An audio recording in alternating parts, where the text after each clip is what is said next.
everyone. My name's Michelle Vineker. If you don't know me already, I am an autistic blogger for my own blog series called the World of Autism, and it's been going on for the past couple of years now. But since last year, I have been introducing a guest interview series as well, not just about with sharing my own experiences on the journey of being on the autism spectrum, but also about with sharing from the world too, from other autistic people to teachers, families, you name it. And I have everybody on here that's sharing their own perspectives and everything. So the guest that I have on here today, she is a teacher. She's not just any kind of teacher. She's a music teacher. And what's really cool about her, she is the second guest that I've had on here who is not from the United States. She currently lives in the United Kingdom. And so I'm so excited to have her on today. Her name is Miss Bella Eli. How you doing? It's just Bella. Bella. Everybody knows me as Bella, so just Bella. Is Bella? Okay, got it. Very cool. Bella. Got it. Thank you very much for inviting me, Michelle. I appreciate you taking interest in what I do. Absolutely. I think it's just like really inspiring, which we'll actually get into this right now, is that what inspired you to become a music teacher? Well, there were a few factors, I've been a teacher, so not a music teacher, just, a teacher in schools, teaching all subjects and teaching different age groups for 20 years. So that was my career.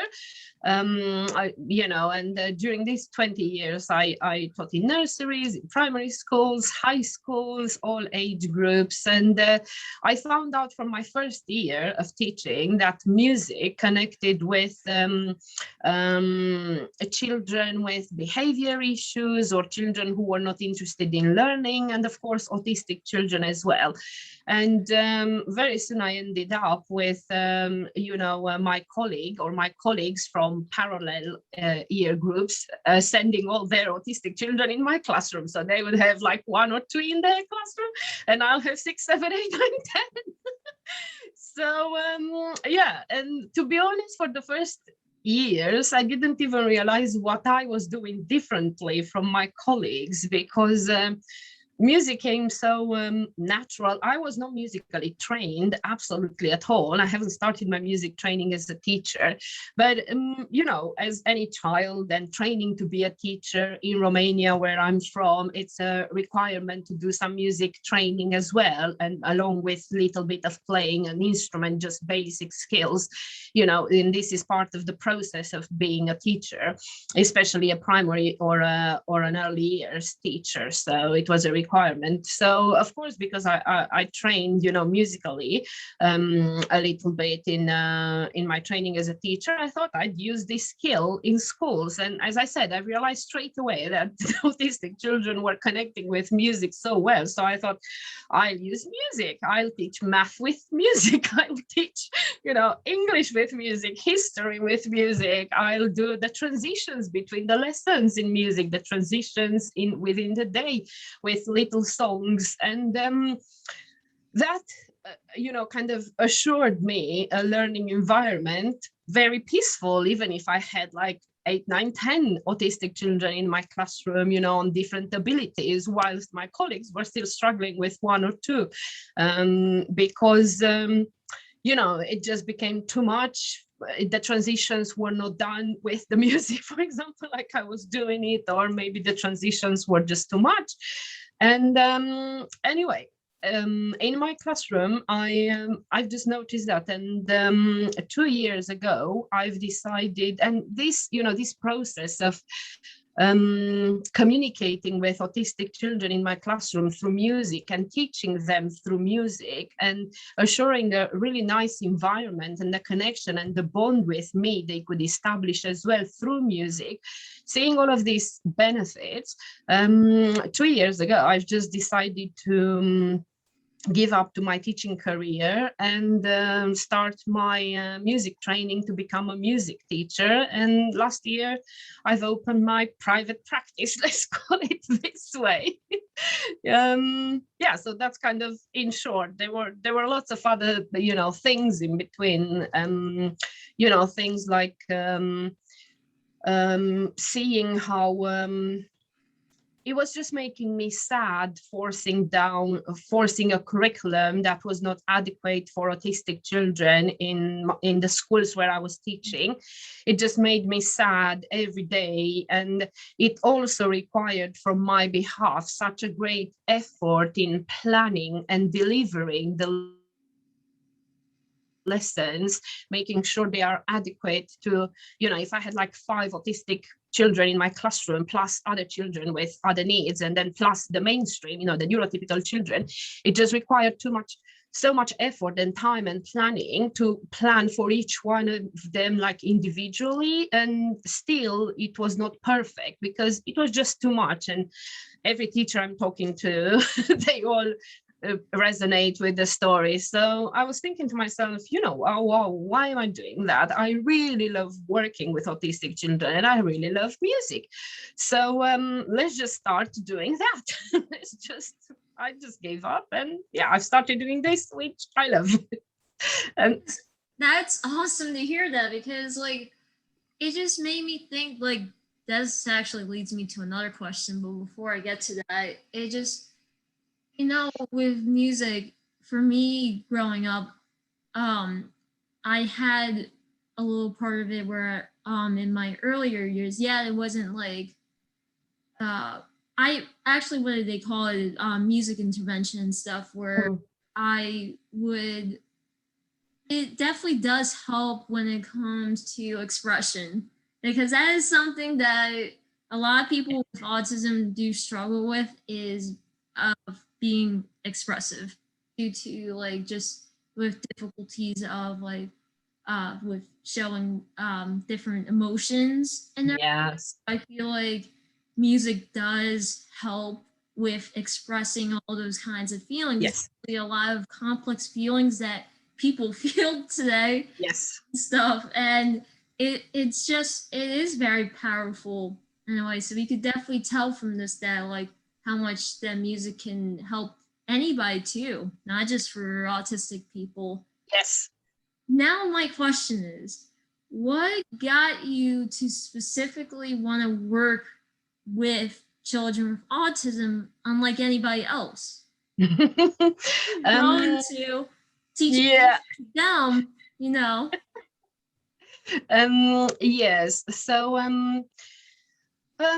again, because I saw like the results from my school, like years and years going, and I've also seen that in the UK, children only spend 1 year with that teacher, and then they move up to a different teacher, and seeing them moving up and getting adjusted to other routines, to another teacher, was really, really hard. And obviously, most of the other teachers didn't use that a little song in between, different transitions in school, or, was not confident to use an instrument, their voice or some drumming rhythms, for releasing some tension and frustration during the day and so on, which I was okay, in the middle of the maths, I would stop and I would say drumming time, and we start releasing some of that, anxiety, frustration, And then surprisingly, they were able to focus back, on there, because they had a little break, of 1 minute and a half, 2 minutes, so important. Yes, so I've also seen that during my years of teaching. And then I just happened to have quite close friends whose children have been diagnosed about like 2 years and a half ago. And they were saying, they asked me, would you like to, please, can you do some, reading interventions, because our children are so behind, and finally we know now why, because they are autistic, and can you please do some writing interventions, some maths interventions? And I was thinking, yes, yes, yes. And then when the children were coming, we ended up doing more singing about that subject, Right. And we were ending up making, different songs, little songs, how to write correctly, how to write A, for example, or lowercase a, so that they don't go, all of these things that teachers usually know. They have to form it in a specific way and not go, different circles and stuff.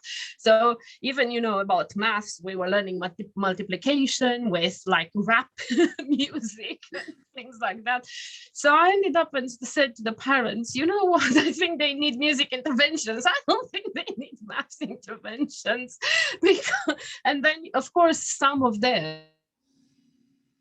they were not ready, to have reading interventions, because their communication skills, their interaction skills, their social skills were not there. And of course, the child had no interest in reading anyway. So, but they had interest in music. So why not play to their strengths? So I've just started straight away working with them, but doing, music. And in the beginning, I thought, I'd just call myself sing, create, play. I didn't have anything, any name with autism, because I thought, we'll just, sing, we'll create, new lessons plans and new interventions, and we'll play along. But yeah, it doesn't work that way. And I've just started, yeah, like I said, doing music with them, music interventions, and I call them music interventions. And when I now introduce myself and say about what I'm doing, I'm saying I help autistic children, their parents, and the professionals that work with them use musical games. So I put this one first, use musical games, so their children improve their speech and language, their social skills, boost their confidence, and become happier and confident children. Because if they are happy, and confident, with that anxiety, kept under control, they will go into learning. But until then, no maths is going to happen. No. Yeah, exactly. And also another point that I want to share as well is that about with autism, about with having those special interests. And I know personally friends who are so specialized with music because of how much that they get to express themselves and to just be able to share what they love to play and everything, like what instruments to play, because it gets them to be so creative and everything. So that is just another point that I want to share out that Miss Bella hasn't mentioned yet, that I hope that people will understand. And you also mentioned, Bella, you also mentioned about with music intervention. Can you explain what that is for those who don't know what music intervention is? Yes, well, I can explain, from my point of view and how I'm doing it, because I think it's different for everybody, every music teacher, and when I started doing, when I opened my practice after I helped my friends, when I opened my practice, I started being like a teacher trained. I started with, the lesson plan for the day and the intervention plan and what I was going to do with the children. When they arrived and the session started, 30 seconds went my way, and then the other minutes until half an hour went their way.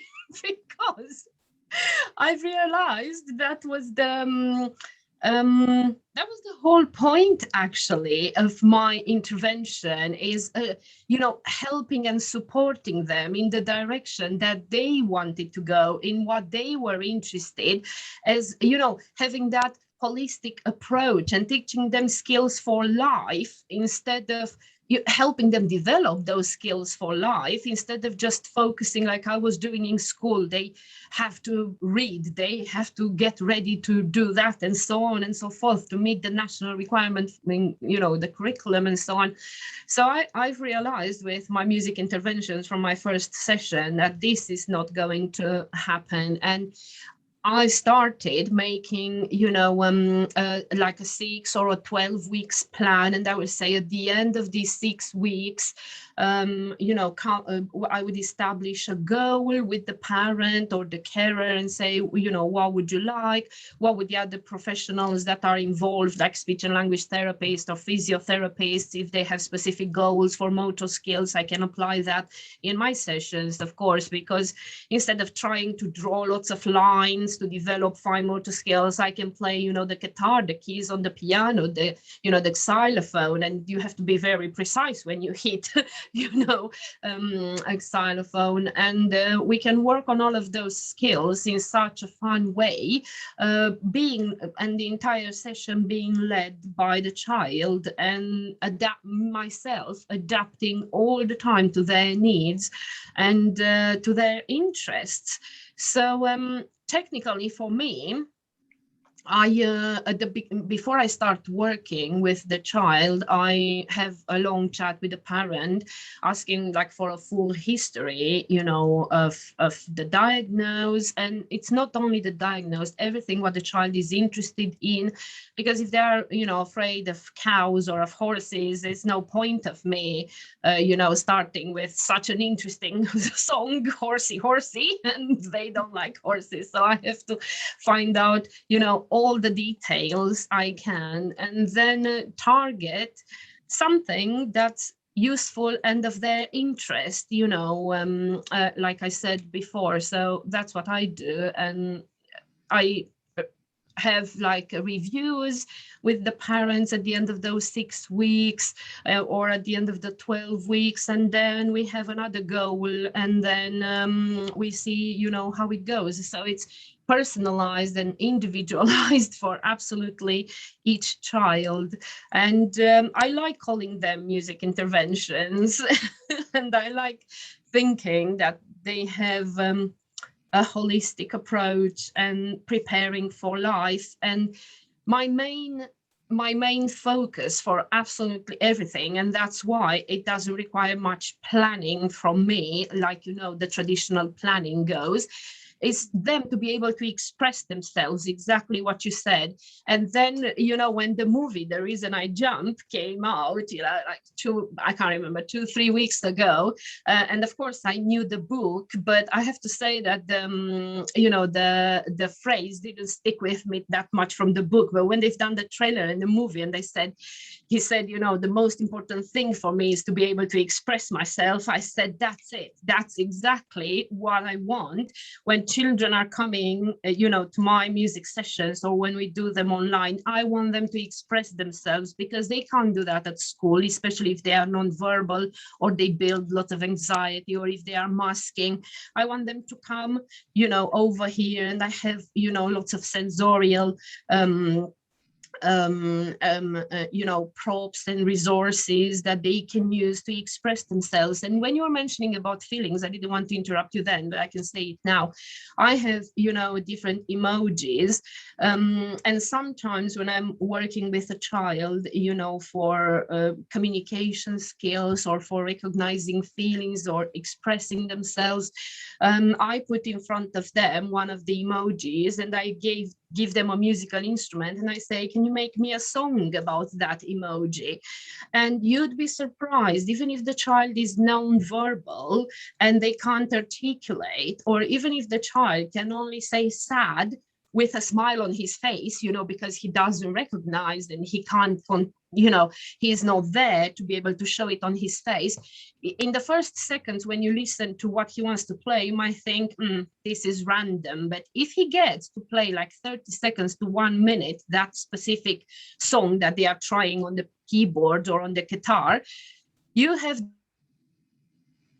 the feeling by the end of it, that emotion is expressed, because that autistic child is so able to express with the musical instruments and with the sounds of their voices. They are able to express the feeling that I'm putting in front of them, and it's amazing. And I I do believe it's one of the most important things, even for verbal autistic children, not only for non-verbal ones. It's so important to give them a voice, to give them the sound of a musical instrument, or to give them the sound of their own voice with just noises, and just let them express themselves. And they are able to, because when I change the emoji, they are able to adapt their song to that emoji. So obviously they are just naturally expressing that. Or if I'm putting them a song that is sad, I can see the whole body language that expresses that, even if they don't realize it. And if I change the song,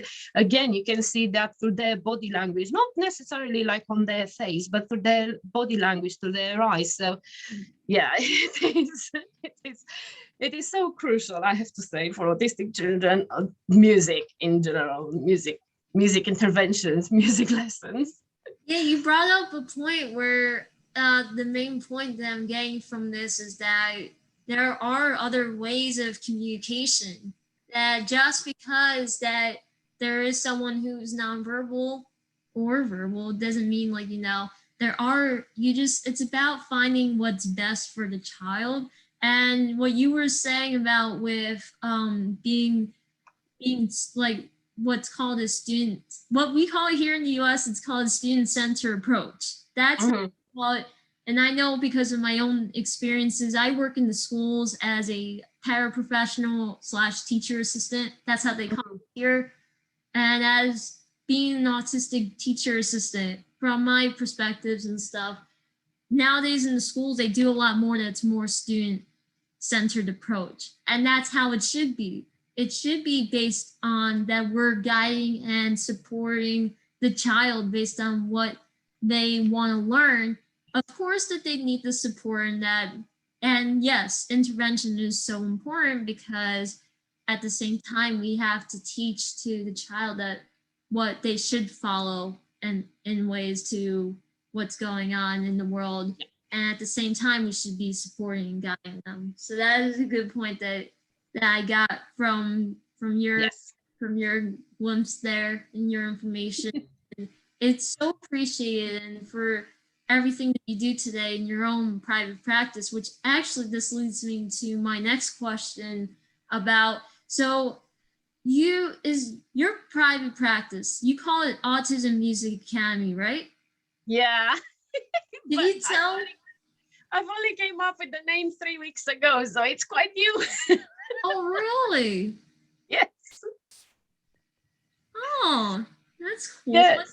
What name? What, like? How did that name just come out? Like, you? I've been looking for a name. I mean, as I said, I branded myself like Sing, Create, Play, and this was on this was like a different story, because I branded this 7 years ago. I worked in a nursery, and some of the children were autistic, and then lots of other ones were learning English as a second language. And because they were like 2 and 3, around that age, maximum 4.5, of course they were coming to nursery with no English, and the autistic little ones were non-verbal anyway.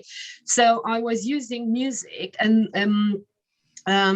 for absolutely everything again, but really everything was a song. And when we had inspections from the county and so on, they even put it in a report that everything is a song, but they put it in a nice way. Everything was really a song. It was like all day long we were doing this, and children were singing to themselves, you know, the instructions, what they needed to do, you know, the ones that were picking up. But still we had the non-verbals and the bilingual children which were, you know, I was in London, so of course like a bigger community in there, lots of bilingual people. So the parents were saying, well, how are we going to learn these songs, because our children are trying to hum them to us and sing them, but we don't know them. And of course some of them, they had no idea, because we were making them on the spot, you know, for that activity that we were doing, for example. So one of the parents had an idea, why don't you record all of these songs and send them to us? So I recorded the songs, I created, you know, Sing, Create, Play, I put this as well. And so I created my YouTube channel and I put that in there. So when 2 years ago I started like my own practice, I said I'll carry on with Sing, Create, Play. I already have subscribers on my YouTube channel. You know, the word will go out there, and I don't know what name I want to have, so I'll go with Sing, Create, Play. But you know, from last year, when I got focused on autistic children and I worked only with autistic children, I said Sing, Create, Play doesn't seem to express what I want to do. And I kept on searching and looking and asking, you know, for advice. How should I call myself? And I didn't like anything, or it was too long, or it was too short, or it didn't express what I wanted to do. And in the end, I have to say that just one evening it just came to me 3 weeks ago. I was about to launch my online course for parents as well. And I was thinking, I'm just going to launch it with no name. I'm just going to call it Bella Ely Music music course, and that's it, for parents of autistic children, because I couldn't think of anything. And then it just came out to me, and I posted it on Instagram, and I asked people, do you like this? And they all said yes. And do you think it suits what I do? And they all said yes. And the children that I work with, I've asked their parents, and they said, wow, we like it. And I said, yeah, I'm going with it. So I went with it with a name. But I think it really expresses what I do, because I do work with autistic children, and that's my main goal. I work only through music, so we are only doing music activities, and it doesn't mean only singing. You know, there's so many other activities that are related to music, you know, like I was mentioning rap music or rhythms, you know. I loved the word academy, because one of my goals is to coach and teach the parents and other professionals to use music at home. And that's what I'm doing through my online course that I launched 3 weeks ago at the same time with the new name. That's really cool though. Like you're growing your practice, which that's important. And I do want to thank you for what you do, because any way that autistic children are getting impacted, especially through music too. So I thank you so much for what you did and stuff. A lot of people, like everybody should be thankful of any teacher, parent, what, so that, you know, because everybody impacts a child's life. Yeah. That it's so important, and to be able to support in any way. So for any parents that want to get their child music intervention, that would be Miss Bello here. For the people there, thank you. You're welcome. So to wrap this up, and I always ask some kind of this question at the end for all my guests, and this one's for you, about what advice that you give to music teachers that are working with autistic children. What's your advice? Can I start with something for parents of autistic children? That's fine too. That's fine too. So one of the reasons I wanted to go to train parents to use music at home is because every time when I used to post on social media, about you can do this musical activity with your child, and this would help with this and this and so, parts of development or struggles, and the parents would come back to me and say, oh, I don't have a good singing voice. I don't have a strong voice. I can't play a musical instrument. I would be terrible at doing that. And this is not true, because your child won't care about the quality of your voice, to be honest, and you don't need to be a professional or to play a musical instrument in order to sing to your child, put your shoes on, instead of telling them, put your shoes on, because as soon as you sang to them, singing goes straight away into the brain, and it helps a lot with processing the language, and it will also help with putting, the both sides of the brain together, so the child can, act and finally go and put their shoes on. So I'm a strong advocate for parents, and I keep saying, you only need to learn a few nursery rhymes and make up new songs for everything you do throughout the day with your child, and give instructions while singing. You only need, a few nursery rhymes in order to have successful transitions with your children. So please, parents, start singing. And for music teachers, in general, I know some of them are reluctant in working with autistic children, and I can understand why. I mean, with my program, I don't just get an inquiry from somebody and I can say, oh yeah, when can you come for a trial lesson? When can you come, or can you come tomorrow? It's not working this way. It's part of a preparation process. I have 3 steps preparation process for the child to meet me, either if it's face-to-face or online. So I would say for the music teachers, get information from the parent, or if you see this, get in touch with me and I can tell you about the 3 steps how to approach the child actually before him coming to you, so that they are comfortable, they are not very anxious coming to your lessons, because you actually prepare them in advance following the 3 steps that I'm following to prepare the children to come to my studio. And don't try to push them, don't try to teach them the music and the guitar or the instrument skills, as if they would go for exams and grade and progress in their music career, because the autistic children won't come for this music lessons in particular. They will come, I mean, some of them might, but general, they come because they connect with music in a specific way, and they want that connection, they want that joy, they want to feel what they feel when they listen to the music and when they do the music activities. But sometimes, as trained musicians, we think, oh, they have to learn this skill and that skill and the other skill and the other music skill so that they play better and they do this better. But that's somehow, in the back, I would say. In the front, for autistic children, it's their passion, their interest, their connection with music, that it's in their brain, because it's wired to crave for music, for that steady beat that organizes their thoughts and their mind, and calms them down and soothes them. So that's the main point. So I would say to the music teachers, please work with autistic children as much as you can, but not in the same way like you work with neurotypicals that come and want to pursue, a musical career.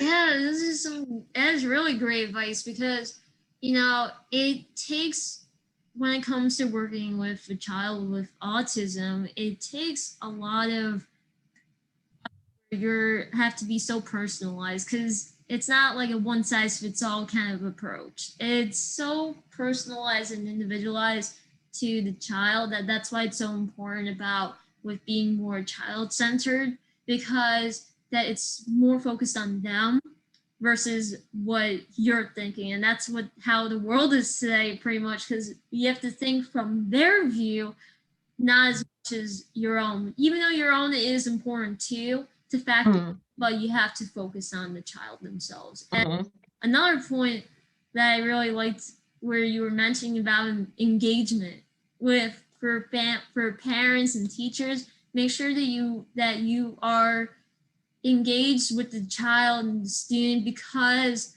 that they will grow and develop if you're involved, if you're engaged with them through the process, whatever it be, like through just being creative, come up with songs during the day, whatever that's on your mind, just express yourself, that's what the child will model from you. So it's so important. And it was such great advice right there, Bella. Thank you. And I want to thank you for coming on and sharing your experiences as a music teacher. Thank you. Thank you very much for inviting me. It was a pleasure. It definitely was a pleasure. It definitely was. So for anybody that hasn't followed me yet, make sure that you follow me as Exceptional Show on Facebook, Instagram, Twitter, Pinterest, TikTok, you name it. And you could also follow my YouTube channel where I have all the guest interviews up as well. And subscribe and follow to my blog, The World of Autism. So thank you very much and have a great day, everyone.